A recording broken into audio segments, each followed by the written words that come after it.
Iran hostage crisis and such.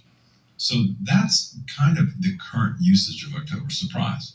All right, I get that.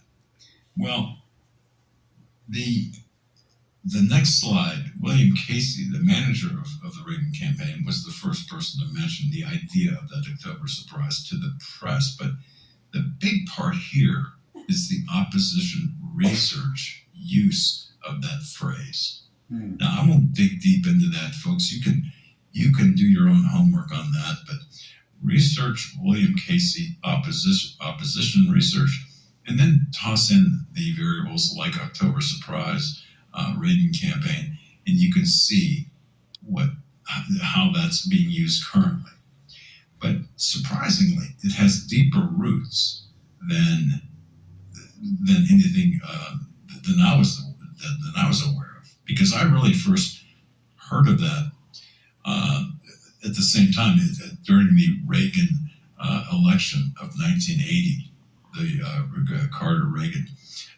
It was very, very at that time, and I recall this. It was to me like almost like the American public was being set up, and that's what it felt like, and it still feels that way today.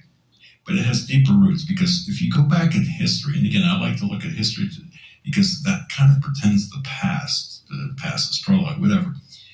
On October 20th of 1880, there was a forged letter that was published, supposedly written by Garfield, President Garfield at the time, voicing support for Chinese immigration into the U.S. Boy, how times, they don't change much, do they? Yeah. The situations don't change much. So here we have James Garfield back in 1880 voicing support for Chinese immigration into the U.S. Now, at that time, most white Americans opposed Chinese immigration, and both presidential candidates were in favor of imposing restrictions on immigration. It's interesting that we find ourselves today talking about a non-existent, or some might say porous, southern border, and illegal invasion, not immigration, is really the topic of interest and the topic of other speakers. Some great speakers, by the way, folks. I'm telling you, it's really great to be a part of this retinue of speakers.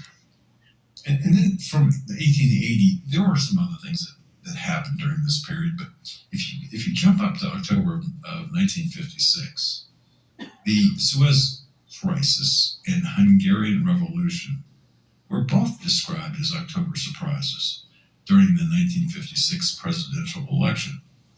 And some might believe that, for example, in 1956 with Eisenhower and the presidency of Eisenhower, the tenure, Eisenhower was like really, really against communism. But when you look at the record of Eisenhower, of Kennedy, and of the cabinet selections, and of the people working in those presidential administrations, you're going to see a number of things that happened under Eisenhower, under Kennedy, that really ushered in this communist ideology. And the reason I bring up communism is because what we're dealing with right now, I believe, are the fruits of the roots of the communist infiltration into this country, even going back prior to, even prior to World War II. So when we talk about an October surprise, we're talking, in my view, a sum total of events, not one event, but a sum total of events that will happen. I believe they have to happen in the near term, perhaps, and most likely before the election date, November of 2024. So that doesn't give us much time, does it? For a number of things to happen in order to really put the finishing touches on the U.S. as a representative.